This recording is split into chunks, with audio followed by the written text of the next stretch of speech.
Bom dia, meus amores. Tudo bom? Bom dia, professor. Todo mundo tranquilo? Deixa eu dizer para vocês, não sei se vocês estranharam, né, o tema aí da aula, porque eu havia combinado com vocês de começar espaço urbano, né? Então, deixa eu dizer qual foi o meu raciocínio. Quando eu, dando uma revisada aí no capítulo 5, que a gente tinha começado já e concluído, existem alguns temas ambientais que eu não falei, né? Quais são esses temas ambientais? Eu diria 3 temas ambientais, que é a redução da camada de ozônio, o aquecimento global e o tema do Laninha e El Ninho. Quem leu o capítulo 5 percebeu esses temas aí? Perceberam? El Ninho, Laninha, né? E aí o que eu pensei? Não, vou fazer o seguinte, eu vou primeiro terminar essa parte física para eu começar espaço urbano numa tranquilidade de que o capítulo 5 e 6 foram ministrados por completo, tá bom? Então nós vamos começar agora com essa parte. Vocês estão com o Bernoulli aí? Abram ele na página 26. Deixa eu abrir aqui o meu Bernoulli digital. Só um segundinho.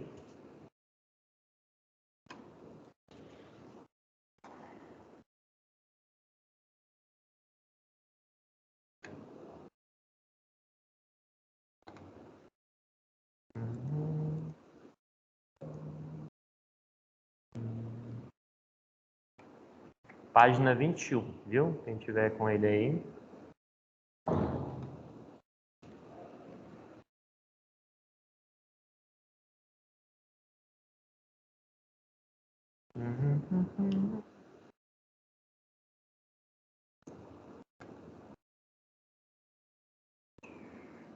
Olha só. O primeiro tema que nós temos aí é camada de ozônio, né? Sabe qual é a função da camada de ozônio, vocês?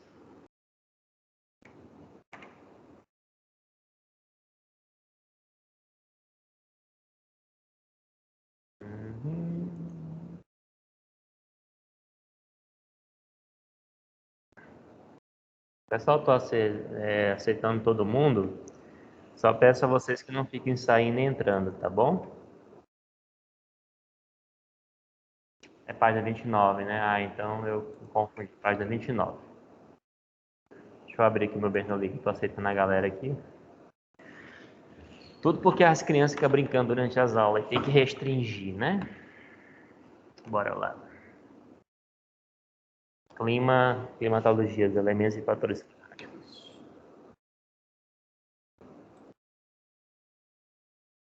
Página 29, vamos lá? Não, é porque eu bloqueei agora, botei só eu como apresentador, só eu posso aceitar as pessoas, porque durante a aula tinha umas crianças aí que ficam brincando durante a aula aí. Só dá certo se fizer isso aí, viu? E também dá para ver se o aluno fica entrando e saindo toda hora.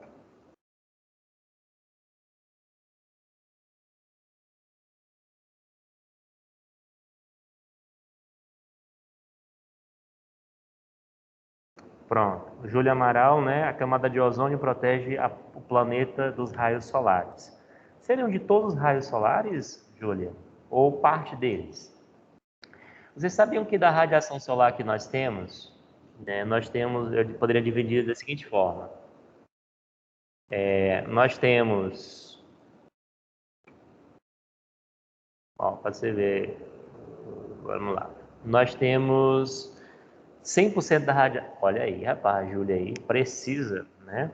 Ultravioleta do tipo B, né? Essa é a nossa principal radiação que é protegida. Então, deixa eu só relembrar a vocês algo aqui importante. Vou mostrar aqui para vocês o Bernoulli um segundinho. Pronto. Existem 3 critérios que você pode utilizar para classificar, né, a atmosfera. Então vamos lá. Deixa eu colocar aqui, só compartilhando tela.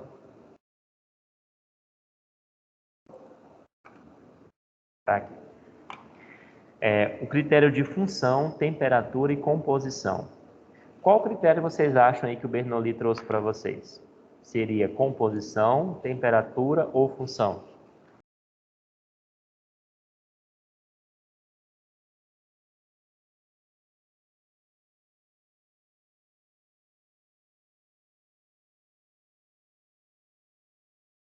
E aí?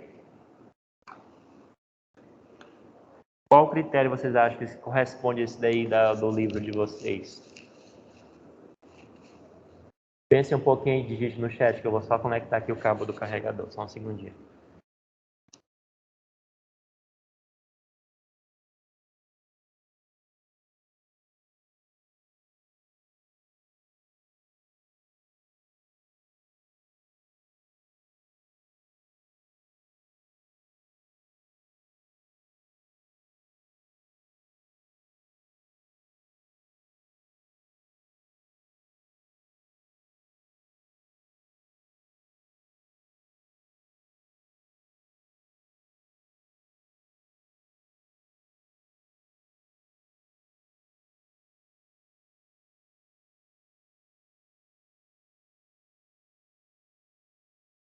E aí, qual seria então o critério adotado pelo livro aí? Alguém sabe me dizer? Deixa eu mostrar aqui um slide para vocês que vai ajudar vocês nessa resposta. Só um segundinho. Existem normalmente, como eu falei para vocês, 3 critérios que você pode utilizar para classificar a atmosfera. Eu havia falado para vocês durante que eu expliquei esse gráfico, acho que vocês vão lembrar. Estão vendo aí? Deixa eu só botar aqui outro slide, só um segundinho.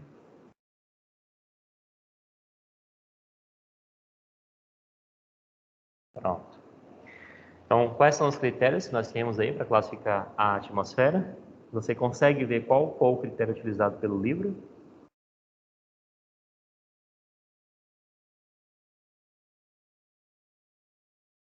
E aí? Qual foi o critério adotado pelo livro?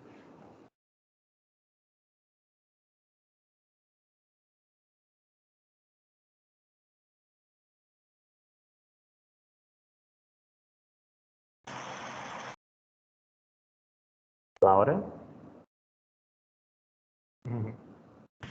Não, eu só ia falar que as meninas estão colocando aqui no chat que é a temperatura. Ah. E depois colocaram que era pressão e altitude. É porque eu estava vendo a pressão e altitude, agora chegou para minha notificação. Perfeito. Porque às vezes eu fico olhando pelo celular porque eu estou com a tela compartilhada. Se vocês mandarem a mensagem aí, atrasa um pouquinho a chegada. Mas vamos lá. Nós temos aí o critério da composição, que você vai dividir a atmosfera em homosfera e heterosfera. Homosfera porque os gases são mais homogeneizados e heterosfera porque eles são mais diversificados. Tem um da função, deixa eu só voltar aqui, que é a ozonosfera, que tem a função de filtrar os raios ultravioletas, né, como vocês colocaram, mas especificamente os ultravioletas do tipo B. E o livro, se você observar lá, ele vai utilizar o critério da temperatura, onde você vai dividir a atmosfera em troposfera, estratosfera, aí você tem a mesosfera, termosfera e exosfera. A camada de ozônio, ela fica correspondente à estratosfera. Ela não pega toda a estratosfera que está aí, né? Porque o autor usou o critério de função e colocou a ozonosfera. A camada de ozônio, ela fica mais ou menos a em torno de 23, 24 km de altitude. E ela tem uma função muito importante. Que função importante é essa, professor? Digo para vocês. A radiação solar, né, que é a nossa principal fonte de energia, aliás, não só a nossa principal, mas a nossa única, vamos assim dizer, né, a nossa única fonte de energia, ela possui, como eu posso dizer, 45% de luz visível, 45% de luz invisível e 10% de raios ultravioletas. E existe um tipo de raio chamado UVB, ou seja, raios ultravioletas do tipo B, que eles são muito danosos. Então, quando a gente tem a camada de ozônio bem estruturada, esses raios não conseguem passar com tanta facilidade, porque a função dela é filtrar esses raios UVBs. Vocês conseguem me dizer quais seriam algumas das consequências de nós sermos expostos aos raios UVB? Câncer de pele? Oi? Câncer de pele? Câncer de pele, né? Muito bem, o William colocou ali no chat também. Câncer de pele. Porque o câncer de pele está associado a essa maior exposição. A segunda maior causa de envelhecimento precoce está relacionada também a uma maior exposição aos raios UVBs. Vocês sabiam? Só perde para cigarro, depois vem a exposição à radiação solar. Existe a questão da visão, né? Por que usar óculos escuros falsificados é tão ruim? Né? Por que usar óculos escuros falsificados é pior do que ficar sem óculos escuros? Porque a nossa pupila ela pode dilatar e expor a retina. Então, quando eu estou num ambiente escuro, o que meu olho entende? Que eu estou num ambiente mais escuro, então posso expor um pouco mais a minha retina.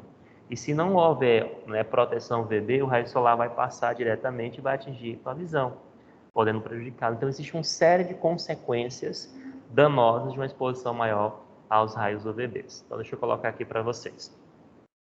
Na década de 70, né, depois vocês podem tirar um print do slide se vocês quiserem, tá? Começou-se então a difusão dos satélites meteorológicos. E aí você consegue fazer o mapeamento, né, o mapeamento da camada de ozônio. Como vocês podem observar nas imagens da NASA, que está na página do livro aí, que é a página 29. E com esse mapeamento, pôde-se identificar que havia um estreitamento da camada, sobretudo na região em torno do Polo Sul. E nessa área de maior fragilidade da camada de ozônio, passou-se a dar o nome de buraco da camada de ozônio. Na realidade, não é um buraco, por isso que eu usei a expressão lá no título da aula de redução da camada de ozônio. E aí a conta é simples. A radiação vai passar pela camada de ozônio, que não vai conseguir filtrar os raios UVB de uma maneira tão, né, ideal, e aí nós vamos ter uma exposição maior ao raio UVB, trazendo as consequências que nós discutimos anteriormente. Ainda na década de 70, né, o Sharon Wood e Molina fizeram estudos, eles descobriram que o principal fator de origem antrópica, tá? Entenda o seguinte, os problemas ambientais, eles têm uma causalidade natural e uma causalidade que normalmente é uma intensificação humana. As radiações solares, elas não são lineares e constantes. Existem explosões na superfície solar que emitem energias de maneiras diferentes, que elas podem naturalmente destruir a camada de ozônio. Mas, por que a gente foca no CFCs? Por que o foco do Molino, do Sharon Wood foi no CFC ou no clorofluorcarbono? Se naturalmente, né, se produz uma redução dessa camada, por que eles focaram tanto nessa quantidade maior de CFC? Você sabe me dizer por quê? Por eles acelerarem a redução? Seria uma evidência, mas a origem também é humana. Então, como eles estavam falando do impacto humano na redução, é da mesma forma assim, ó, a água em vapor, ela equilibra a temperatura no efeito estufa, só que a gente fala mais do CO2. Por que a gente fala mais do CO2? Porque o CO2 ele tem uma origem humana. Então, eles descobriram que o clorofluorcarbono, certo?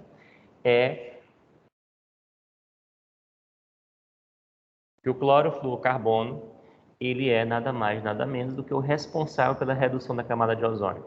Professor, onde é que eu encontro o clorofluorcarbono? Aqui eu coloquei alguns exemplos, que foi um quadro que eu extraí do Ministério do Meio Ambiente, em que ele mostra o uso do CFC 11, 12, 113, 114, 115. O mais comum que nós temos é aqueles aerosóis que a gente utiliza como um desodorante em produtos médicos. Alguns deles antigamente traziam CFC, ou seja, o clorofluorcarbono, que ao ser emitido na baixa atmosfera não tem nenhum problema, mas à medida que ele vai subindo, que ele entra em contato com o ozônio, formado por 3 moléculas de oxigênio, ele vai quebrar o ozônio e vai gerar um estreitamento da camada, dificultando a filtragem correta desse material. Então, você também utiliza ele como agente de expansor de espuma, né, principalmente de carro, produtos de limpeza de carro, refrigeração, ar-condicionados antigos, ou até mesmo geladeiras emitem CFCs. Você pega uma geladeira antiga e joga essa geladeira antiga no ferro velho, ela continua emitindo CFCs. O que nós podemos destacar acerca disso é que, uma vez descoberto que o CFC era o principal causador de origem humana da redução da camada de ozônio, foi feita uma conferência em Montreal, que é uma conferência muito importante, em 1986. E nessa conferência, 120 países se reuniram e fizeram um acordo para reduzir a produção dos CFCs. E é algo bem mais tranquilo, porque assim, eu posso utilizar, por exemplo, o hidrofluorcarbono como sendo, né, um substituto do CFCs e não perder, né, a venda com aquele produto. O grande problema hoje do aquecimento global de origem do CO2 é porque ele é pautado em cima dos combustíveis fósseis. E quando eu falo, né, de não comprar petróleo, não é a mesma coisa de eu substituir o CFC, porque o CFC ele pode ser substituído e mantém a produção. Outra coisa é eu pegar o petróleo, deixar de vender e gerar lucro para as commodities. São situações em contextos diferentes. E de lá para cá, houve de fato uma redução das emissões de CFCs.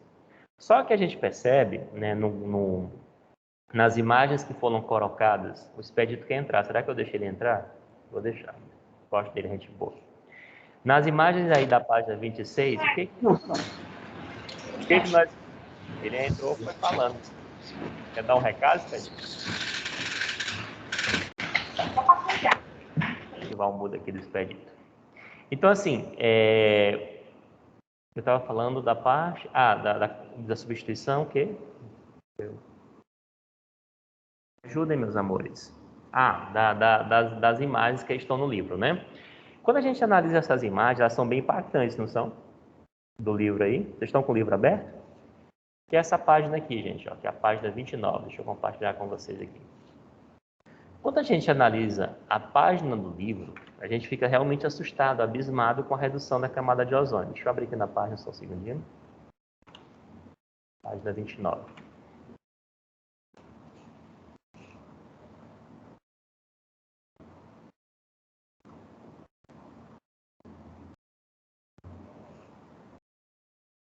Tá aqui a imagem, né?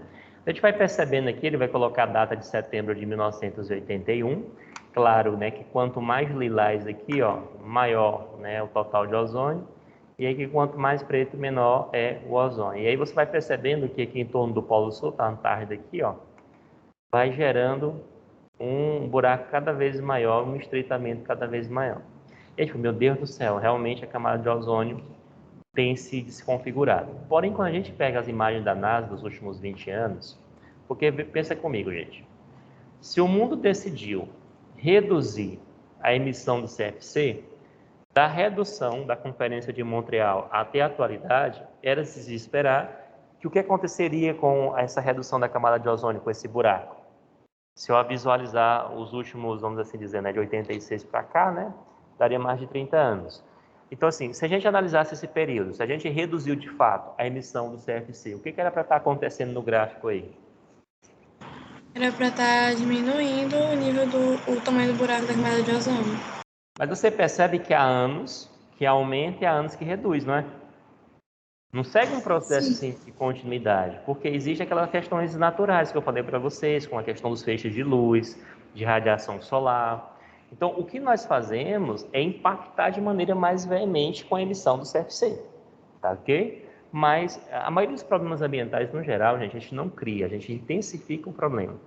O aquecimento global, por exemplo, é natural. O que aconteceu nos últimos 300 anos, com o uso de combustível fóssil, nós passamos a intensificar. Tudo bem, meus amores? Alguma pergunta sobre redução da camada de ozônio? Podemos ir para aquecimento global? Podemos. Pois vamos lá. O aquecimento global, eu vou ter que mostrar para vocês aqui, né? Ou, na verdade, vou só relembrá-los acerca do balanço energético. O que é o balanço energético? É aquilo que nós recebemos de energia do Sol e aquilo que nós devolvemos para o espaço. Espera-se que a gente consiga receber essa energia e liberar numa frequência de equilíbrio esse calor que é formado para o espaço. Se esse calor passa mais tempo aqui, o que vai acontecer? Sabe me dizer?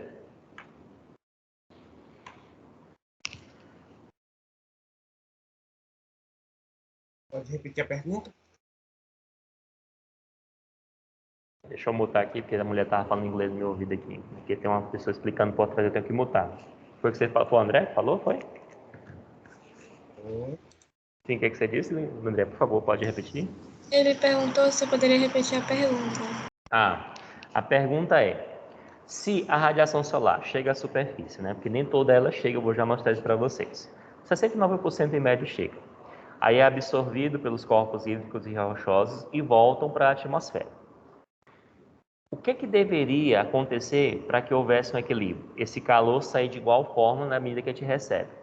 Mas se esse calor passa mais tempo aqui, o que vai acontecer como resultado disso? Vai ter um aquecimento maior da superfície terrestre. E aí é o que a gente convencionou chamar, né, Laura, de aquecimento global. Então eu posso dizer que o aquecimento global, dentro dessa perspectiva, é uma intensificação do efeito estufa?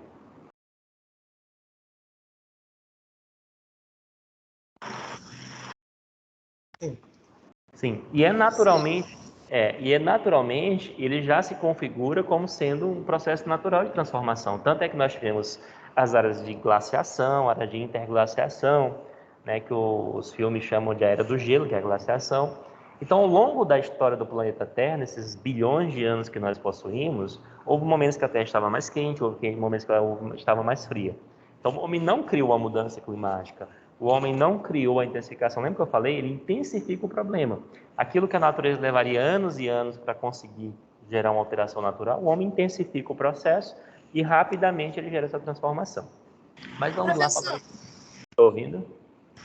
assim, por exemplo, se a gente estiver no simulado e estiver perguntando uma questão dizendo que caso não houvesse esse problema do aquecimento global, toda a radiação que entrasse no planeta teria que sair. Mas não seria bem assim não, né? Porque, tipo, se toda a radiação que irradiasse aqui no solo e voltasse, aí a temperatura ia cair aqui, não iria não. Pronto. E aí que tá. E aí que entra o que eu vou mostrar do efeito estufa. Já te respondo essa pergunta, tá bom, Laura? Vou falar só primeiro de balança energética. Porque eu estou falando de balança energética, é o que a gente ganha e o que a gente perde.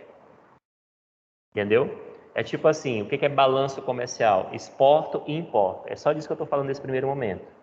Tipo, se eu exportar mais do que eu importar, eu tenho um superávit. Se eu importar mais do que eu exportar, eu tenho um déficit. Então a gente recebe energia e perde energia. Tem que ter um equilíbrio nesse ganho e nessa perda, entendeu? Eu ainda não Entendi. respondi, Laura, porque eu vou responder agora, viu? Mas vamos lá, vai dar certo. Não fica triste não, viu, William? Não deixei de visualizar, né, você não, viu? É que eu Até pensava que você porque não você tinha tá todo visto, de aí eu óculos. ia ler a pergunta. Até porque você está todo de óculos escuro aí, né, na foto e tal. Bora lá. Aqui nós temos o balanço energético se iniciando. Toda fonte que nós temos de energia vem do Sol.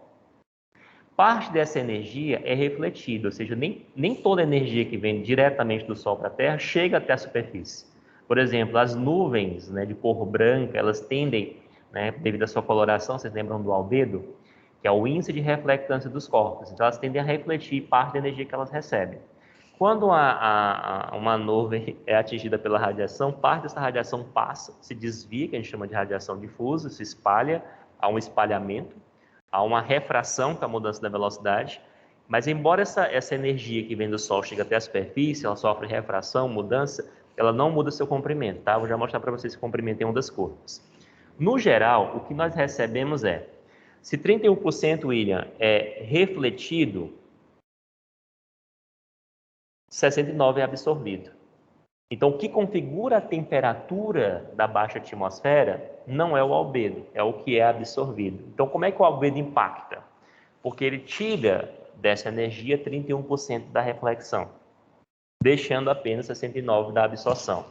E essa energia dos 69% que, né, é radiada sobre os corpos hídricos e rochosos, mares e oceanos, é que volta para a atmosfera em forma de calor. Ficou claro, William, o que eu falei? Você entendeu o papel agora do albedo?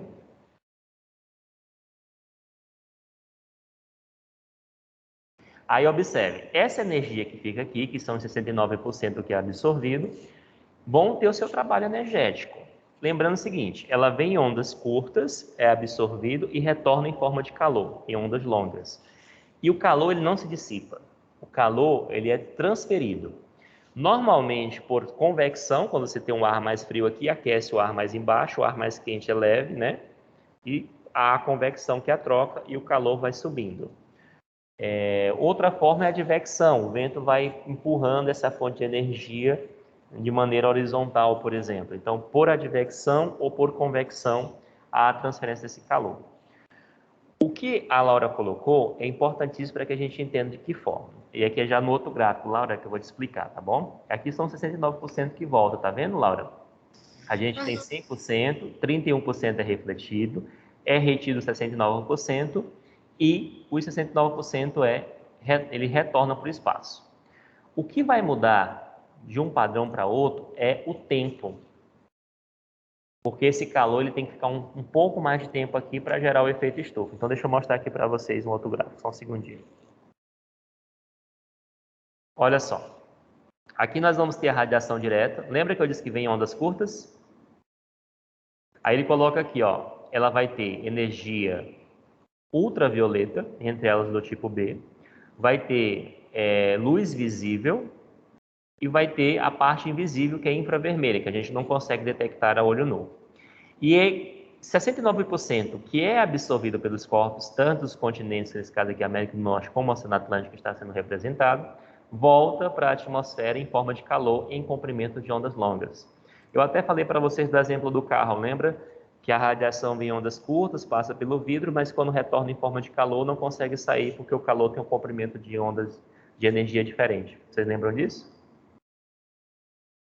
Aham. Pois pronto. Aí o que acontece? Entra agora, depois que esse 69% é absorvido e o calor é liberado, entra o papel de uns carinhas, que são chamados gases de efeito estufa, que ele coloca aqui, ó. O vapor d'água é o mais importante, mas nós temos o CO2, o metano, né, o dióxido de nitrogênio e os clorofluorocarbonos que absorvem o calor. Aí entra o que nós chamamos de estufa. Qual é a função de uma estufa, Laura? Você sabe me dizer? Qual é a função de uma estufa? Manter a temperatura. Se eu não me engano. Sim, manter a temperatura. Não é aquecer, é estabilizar.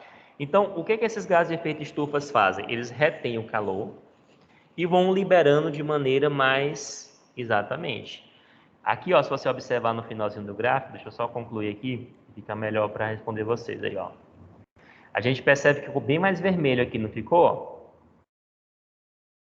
Junto da baixa atmosfera. Então, o efeito estufa, ele funciona para baixa atmosfera, que é justamente onde há a vida humana, onde há a superfície. E aí esses gases de efeito estufa vão liberando para o espaço o calor de maneira paulatina. É por isso que as temperaturas não sobem de maneira drástica e reduzem de igual forma. Então a estufa seria, portanto, nessa perspectiva, um fenômeno natural ou um fenômeno antrópico?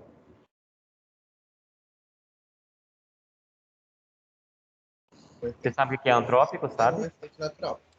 Antrópico é pelo homem. Então eu repetindo a pergunta, o efeito estufa, ele é um fenômeno natural ou antrópico?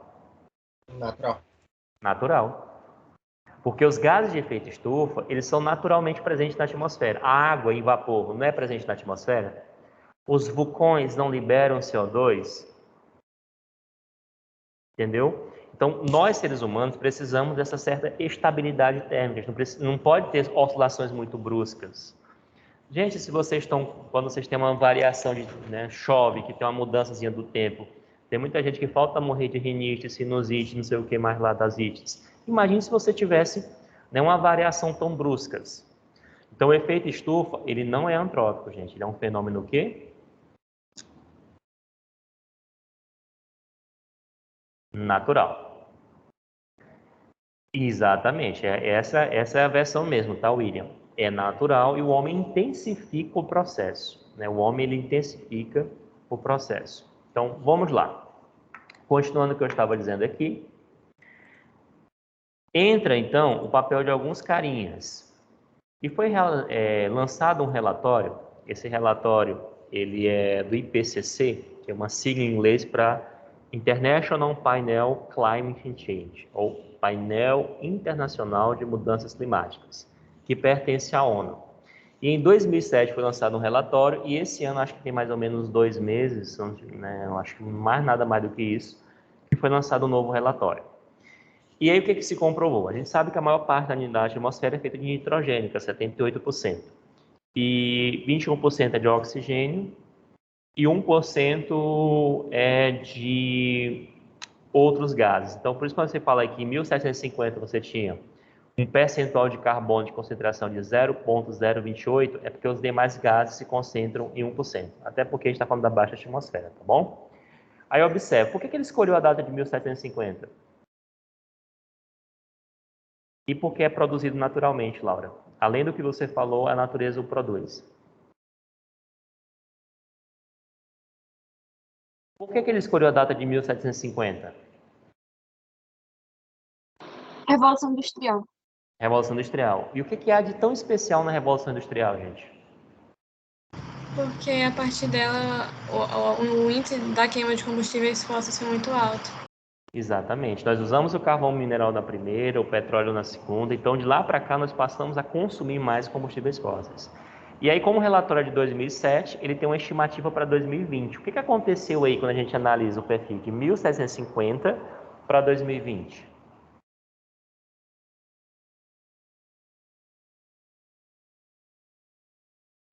Teve um aumento. Perfeito.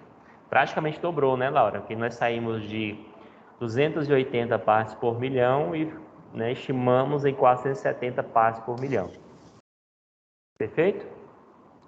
Aqui nós temos o gráfico do mesmo IPCC mostrando o aumento da temperatura. Observe que nós saímos de 0,6 e fomos até 0,8, que daria em média aí um aumento de 1,5 grau, né? Nós aumentamos em torno de 1,5 grau nesses anos aí, a estimativa, né, que ele colocou aí entre os anos de 1880 até o ano 2000. Então, a pergunta que eu falo para vocês, que eu faço a vocês é: quais seriam então uma das consequências de um aquecimento acima do normal, de um agravamento do efeito estufa? O que nós teríamos de consequências para a sociedade humana? Alguém poderia me explicar? A redução da geleira está associada a que outro problema? A elevação do nível do mar. Perfeito, Matheus. Agora, uma das perguntas que eu faço para vocês: quando a água congela, o volume aumenta ou diminui? Aumenta. Não, pera, quando congela, diminui, não. A água congelada tem um volume maior ou menor? Maior. Maior. Então, se há o degelo, era para aumentar o nível do mar? Deixei vocês pensativos, não deixei? Deixou. É porque é o seguinte, nem todo gelo, logicamente, o que está dentro do oceano, que tem um volume maior, vai de fato, né, diminuir o volume, mas existe aquela parte que está externa e principalmente as que estão em elevadas montanhas. Porque a que está em elevada montanha, ao degelo, o rio transporta para o mar e aí aumenta o nível do mar, certo? Mas já a gente volta para isso aí. Qual outras consequências nós teríamos?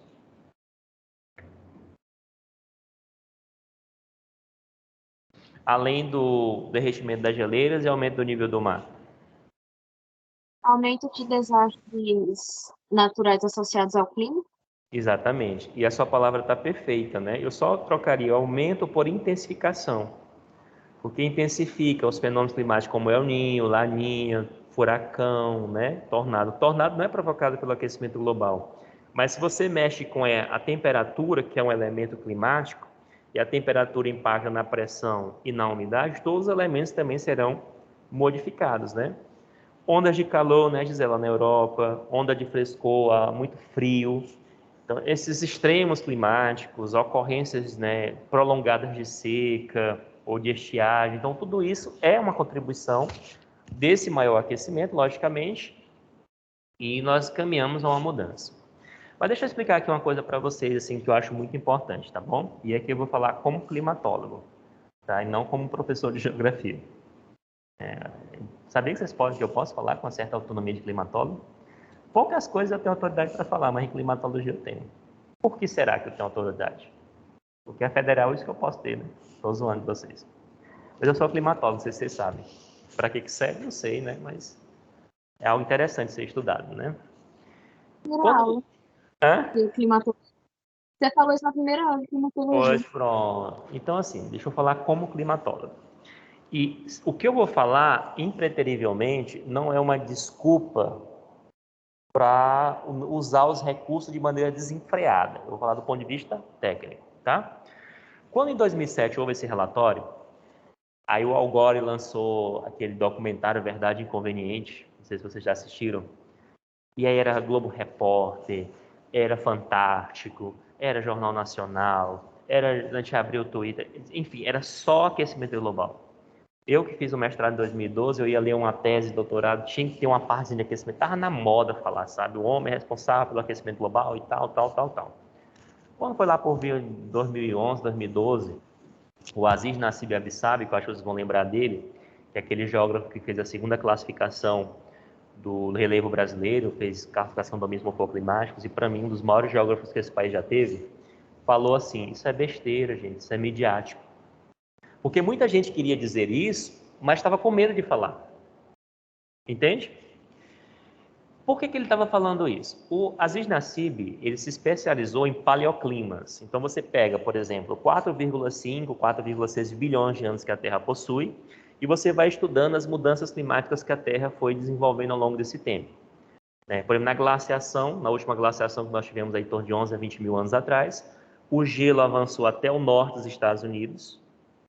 E aí, quando houve o degelo, que as temperaturas mudaram, que é o período de interglaciação, descongelou, formou-se os grandes lagos, né? Eu já até falei para isso lá no primeiro semestre, entre o Canadá e os Estados Unidos, e é por isso que o Brasil não tem grandes lagos, porque a gente não teve geleira, porque mesmo na glaciação, o fato de nós estarmos na linha do Equador, a radiação sempre foi intensa, e também lá na Rússia, que o gelo avançou. Quando houve o degelo, o mar avançou 100 metros, 80 metros. Aí tu chega para alguém, para um climatólogo, e fala assim, olha, em 300 anos, com revolução industrial, com uso de combustíveis fósseis, nós aumentamos 1 grau. O que você acha que ele vai pensar? Ele vai achar isso tão drástico? Do ponto de vista de números mesmo, de estatísticas?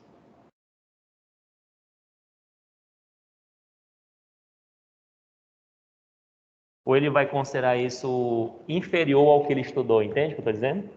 E detalhe, nós baseamos a nossa teoria partindo de um princípio de que a gente vai utilizar ainda por muitos anos os combustíveis fósseis.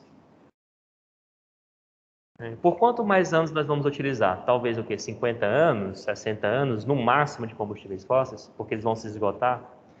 Então, quando o Aziz falou isso, aí vários climatólogos começaram a falar isso. Mas partiu dele, foi ele que falou. O que eu digo para vocês é, as mudanças climáticas iriam acontecer, o homem poluindo gerou, de fato, aquecimento global. Eu diria que se a natureza levaria 10 mil anos para fazer isso, o homem acelerou para 4 mil, 6 mil anos, o intervalo diminuiu, mas não é o principal impacto que nós esperamos. Não sei se vocês entenderam o raciocínio do Aziz Nassib. Ficou claro o que eu falei? O Leonardo DiCaprio, ele foca muito nisso. Ficou. E eu ainda digo mais, o que me entristece não é o debate sobre isso, que eu acho que é um debate válido. E lembrando aqui, eu acho que a gente realmente tem que mudar as fontes energéticas. Eu acho que vocês perceberam agora que a partir de 2020, a quantidade de carros elétricos tem aumentado, não é? Vocês viram isso? Quantidade de carros elétricos, até mesmo carros mais caros já são híbridos e tudo. Então a gente vai ter o quê? Que pensar nos próximos anos. Ontem eu vi uma reportagem de um economista na CNN e ele falou uma coisa que me deixou pensativo. Perguntaram para ele assim, você acha que o Brasil deve investir em refinarias para tornar o petróleo mais barato para a gente aqui? Sabe o que ele falou? Ele disse, eu acho que não. Sabe por quê? A gente está investindo em carros híbridos. Então, por que eu vou gastar numa refinaria que é muito cara, 10 bilhões, se daqui a 30, 40 anos a gente não vai ter a mesma demanda por petróleo? Entenderam a lógica dele?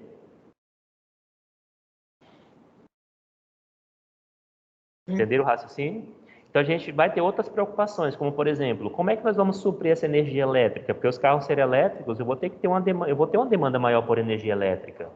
Que fontes eu vou utilizar? Se eu estou destruindo a natureza, estou diminuindo a umidade, a hidrografia, que gera a produção de energia. Então a gente tem que pensar em novas fontes. E espero que essas novas fontes sejam acompanhadas de fontes alternativas, limpas, como solar, eólica, maré motriz, geotérmica, assim por diante, tá bom? Sim, sim. Vai ter a questão do tempo, né? Porque não é como você botar o combustível em 10 minutos, você vai ter que esperar um tempo para ter uma carga total, né? Mas tudo isso vai levar... Pronto, olha o que eu vou pegar o que a Marina Cristina falou para eu concluir meu pensamento. Ela botou assim, eu pessoalmente acho que bom que a galera dê um destaque maior do que é justamente para que as pessoas fiquem mais alertadas e mudarem logo.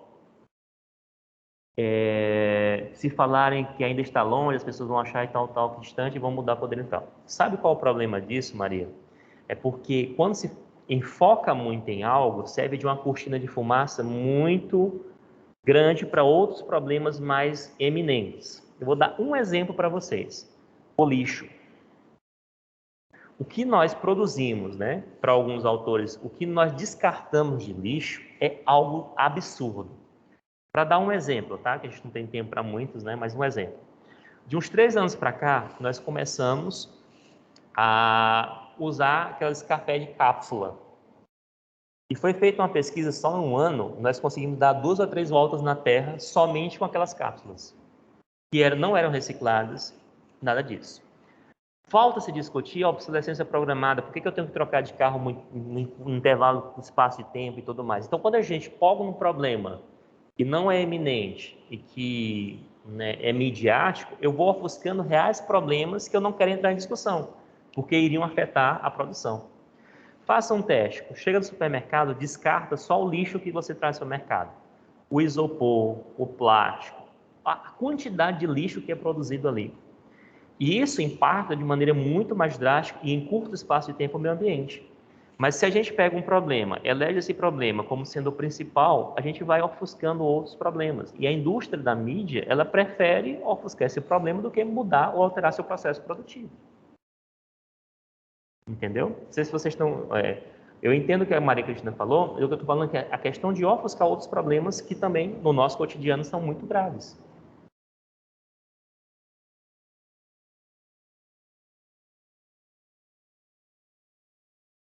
Rapaz, eu gostei dos debates aí, viu, nos comentários. Gostei de ver mesmo, viu?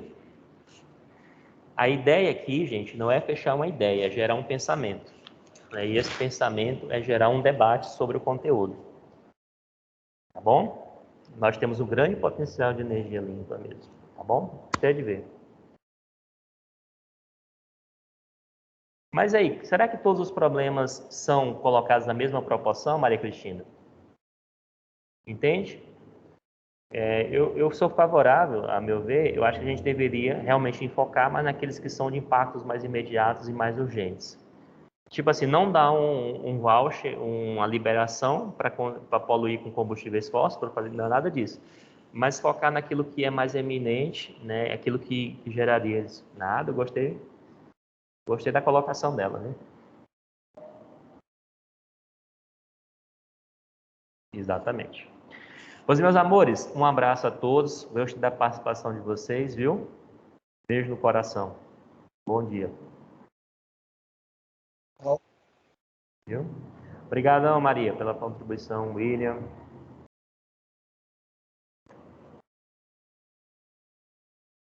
Rapaz, a galera tá debatendo mesmo. Gostei de ver.